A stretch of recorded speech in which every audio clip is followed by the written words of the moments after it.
Udah di-record.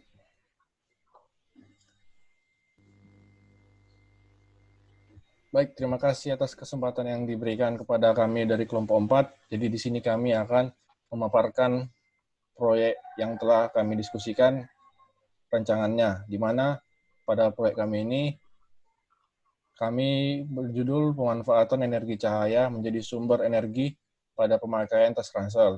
Adapun kami dari kelompok 4, yang pertama saya sendiri, Immanuel Sutanggang, kemudian teman-teman saya, Fajar Semuta Barat, dan juga Joy Andre Manuel Damanik.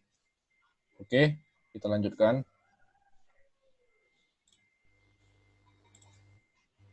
Nah, latar belakang dari proyek ini ialah yang pertama, banyaknya para pengguna barang-barang elektronik seperti laptop dan handphone yang perlu bersusah payah untuk mencari stop kontak atau sumber listrik ataupun tempat untuk mencarger untuk mengisi daya perangkat elektroniknya, khususnya terjadi pada kalangan pelajar. Yang kedua, semakin banyaknya energi listrik yang dipakai pada perangkat elektronik, sehingga membuat biaya tagihan listrik semakin meningkat ataupun mahal. Yang ketiga, kurangnya pemanfaatan sumber daya alam pada lingkungan di sekitar kita. Adapun rumusan masalah yang didapatkan pada proyek kami itu, yaitu yang pertama, bagaimana sistem kerja alat yang kami buat dalam mengubah energi cahaya menjadi sumber energi terbaru. Yang kedua, bagaimana fungsi tas tersebut sehingga mampu menghemat biaya tagihan listrik ataupun menghemat penggunaan listrik. Yang ketiga, bagaimana desain yang dipakai untuk menerapkan komponen pada tas ransel tersebut. Dan yang keempat, bagaimana fungsi tas tersebut sehingga dapat memudahkan pemakai dalam beraktivitas. Slide selanjutnya, adapun tujuan dan manfaat dari proyek kami ini. Dalam tujuan yang pertama, menghasilkan sebuah produk yang mampu memanfaatkan sumber daya alam yang ramah lingkungan. Yang kedua, menghasilkan sebuah produk yang dapat memanfaatkan cahaya untuk diubah menjadi sumber energi terbaru. Yang ketiga, mempermudah masyarakat untuk mencarger atau mengisi kembali daya pada perangkat mobile phone ataupun laptop. Adapun manfaat dari proyek kami ini ialah yang pertama, sebagai alat untuk menyediakan sumber energi. Yang kedua, sebagai alat untuk menghasilkan energi baru yang ramah lingkungan. Dan yang ketiga, sebagai alat yang dapat mendukung kemudahan dalam aktivitas manusia, khususnya di kalangan pelajar. Kemudian, untuk dasar teori pada proyek kami ini adalah sebagai berikut. Sistem generator listrik menggunakan tenaga matahari yang membutuhkan beberapa komponen utama, yaitu photovoltaic atau PV cell yang bertugas mengubah cahaya matahari menjadi listrik searah atau direct current. Kemudian, charge controller yang bertugas mengatur daya yang dihasilkan oleh PV cell agar tidak kembali kepada PV cell dan merusaknya. Lalu, sistem baterai yang bertugas dapat menyimpan energi yang telah dihasilkan agar dapat digunakan ketika cahaya matahari tidak tersedia, seperti contohnya pada malam hari, atau pada kondisi lainnya seperti cuaca mendung. Kemudian yang terakhir, sistem inverter yang mengubah listrik searah dari sistem baterai menjadi listrik arus bolak-balik atau alternating current. Oke, berikut ini ilustrasinya akan dilanjutkan oleh Saudara Joy. Baik, selanjutnya saya akan menjelaskan mengenai ilustrasi dari keempat sistem tersebut. Jadi berikut adalah ilustrasi dari sistem generator listrik menggunakan tenaga matahari pada umumnya. Panel surya menangkap radiasi matahari lalu mengubahnya menjadi energi listrik searah dan daya tersebut diatur oleh charge controller. Lalu daya yang sudah diatur oleh charge controller diberikan kepada battery system untuk disimpan sementara. Lalu dari battery system energi tersebut diubah jadi arus bolak-balik oleh inverter. Dan kedua listrik inilah yang digunakan untuk mengecas handphone atau perangkat lainnya. Selanjutnya, berikut akan saya jelaskan mengenai panel surya atau photovoltaic cell. Photovoltaic cell itu dikenal sebagai panel surya atau sel surya. Perangkat ini mengubah cahaya matahari menjadi energi listrik searah. Pada umumnya, beberapa sel surya dapat disusun secara seri dan paralel untuk memenuhi jumlah daya yang dibutuhkan. Berikut adalah gambar sebuah panel surya. Panel surya bekerja dengan cara menyerap energi foton dari matahari dan menggunakannya untuk menggerakkan elektron bebas yang terdapat pada bahan semikonduktor dari sel tersebut. Gerakan elektron inilah yang menghasilkan energi listrik arus searah. Selanjutnya, terdapat beberapa jenis panel surya yaitu monokristalin, polikristalin, dan amorfous. Berikut adalah tabel perbandingan dari ketiga tipe tersebut.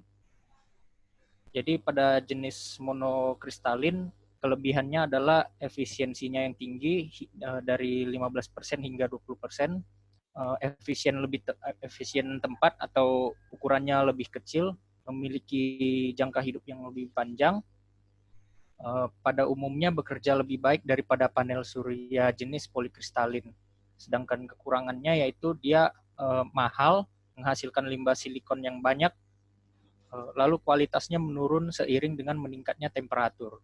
Lalu jenis polikristalin memiliki kelebihan yaitu lebih murah daripada monokristalin dan menghasilkan limbah silikon yang lebih sedikit. Sedangkan kekurangannya adalah tidak seefisien monokristalin dari segi penggunaan tempat atau ukurannya lebih besar, dan efisiensinya hanya 13% hingga 16%. Terakhir, untuk jenis amorphous, kelebihannya adalah membutuhkan silikon yang lebih sedikit, jauh lebih murah, dapat digunakan pada bahan yang fleksibel dan ringan, dapat bekerja dengan baik meskipun sedikit cahaya matahari. Lalu kekurangannya adalah efisiensinya hanya 10% hingga 12%. Lalu jenis yang film tipis lebih cepat rusak dan sangat tidak efisien tempat atau ukurannya sangat besar. Selanjutnya. Oke, untuk slide selanjutnya akan dilanjutkan oleh Saudara Fajar.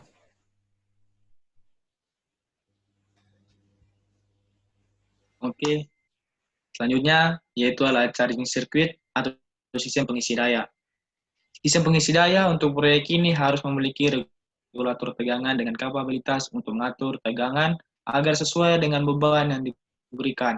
Pada umumnya, terdapat dua jenis regulator tegangan yaitu switching dan linear.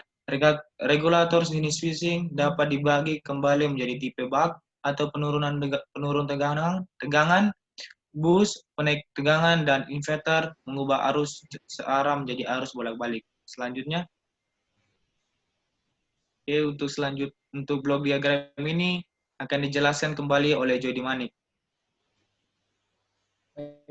Untuk blok diagramnya dapat dilihat di sini, pada bagian photovoltaic cell kita menggunakan panel surya 5 watt sebanyak 6 buah. Lalu charging controllernya yaitu menggunakan converter step up dari 5 volt ke 12 volt dan disambungkan oleh relay. Relay ini berfungsi untuk mengatur arusnya agar ketika baterai aki telah penuh, charging controller tidak lagi mengisi baterai aki tersebut. Selanjutnya, untuk outputnya, baterai aki tersebut disambungkan ke sensor arus untuk menghitung arus yang digunakan oleh output USB dan stop kontak. Jika arus yang digunakan berlebihan, maka relay yang ada di samping sensor arus ini akan diputuskan. Lalu pada bagian outputnya ada set converter step down dari 12 volt ke 5 volt yang digunakan untuk port USB sebanyak 2 buah dan sebuah inverter 12 volt ke 220 volt AC untuk menyalakan stop kontak. Semua sensor dan relay tersebut dikendalikan oleh sebuah Arduino. Arduino membaca sensor arus, sensor tegangan, serta sensor suhu. Sensor tegangan digunakan untuk membaca tegangan yang terdapat pada aki tersebut. Seperti yang dijelaskan sebelumnya, jika baterai aki telah mencapai 12 volt atau sudah penuh, maka relay pengecasan akan diputuskan oleh Arduino.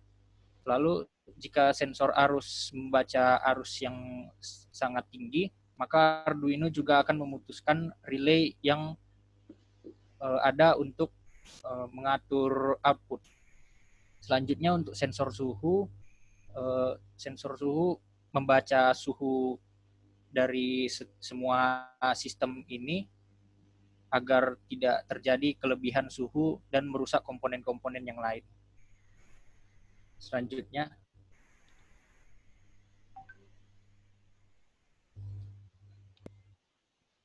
Baik, pada alat dan bahan akan saya lanjutkan dan saya akan jelaskan.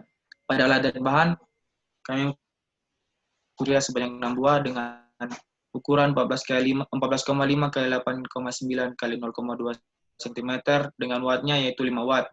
Lalu ada sensor LDR, konverter tegangan dari panel surya ke baterai sebesar 12 volt.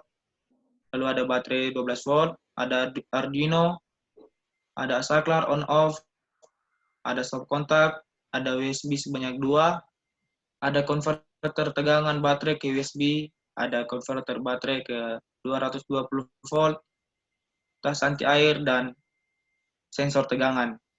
Oke, selanjutnya. Oke. Ini adalah model dari tas yang akan kami buat. Di sini model tas yang akan kami buat seperti ini, yang dimana pada gambar tersebut terdapat warna hitam. Di situ warna hitamnya kami prediksikan atau kami buat ukurannya yaitu adalah 40 cm kali 30 cm. Lalu pada dalam itu, pada bagian hitam itu terdapat 6 panel surya yang kami susun secara diagonal. 3 di atas dan 3 di bawah. Yang dimana pas kita memasukkannya, pada bagian paling atas dan bagian paling bawah terdapat space sebesar 0,5 cm dan pada bagian samping terdapat space sebesar 0,2 cm. Lalu setelah kami menghitungnya dan kami mengukurnya, pada space pada bagian tengah masih terdapat 5 cm lagi. Dan pada space yang 5 cm itu lagi, kami akan memasukkan baterai, Arduino dan segala jenisnya yang akan kami masukkan pada bagian 5 cm tadi agar semuanya terpenuhi dan terlengkapi. Lalu untuk stop kontak dan untuk USB kami akan buat di bagian samping pada atas ransel tersebut. Yang dimana pada bagian stop kontak itu dan untuk USB itu kami menggunakan alat yang bisa untuk menutup agar dapat terlindungi dari air. Dan juga pada bagian depan tadi yang pada bagian hitam paling depan, di situ kami menggunakan kain yang dapat menutup, lalu kami juga akan menggunakan kain untuk anti air yang bisa dibuka tutup, yang dimana setelah kita buka tutup, maka kain itu dapat kita simpan di bagian bawah pada bagian tas. Lalu cara untuk mengaktifkannya adalah jika terkena sinar matahari, maka nanti baterainya akan terisi dengan sendirinya. Sekian dari saya mengenai model tas ransel. Berikutnya. Oke, ini adalah referensi kami untuk mengenai proyek kami kali ini. Nah, saya kembalikan kepada moderator. Oke, terima kasih. Jadi sekianlah pemaparan dari proyek yang telah kami diskusikan rancangannya. Jika ada kata-kata yang salah, dimohonkan untuk kiranya dimaafkan. Sekian dan terima kasih. Selamat siang.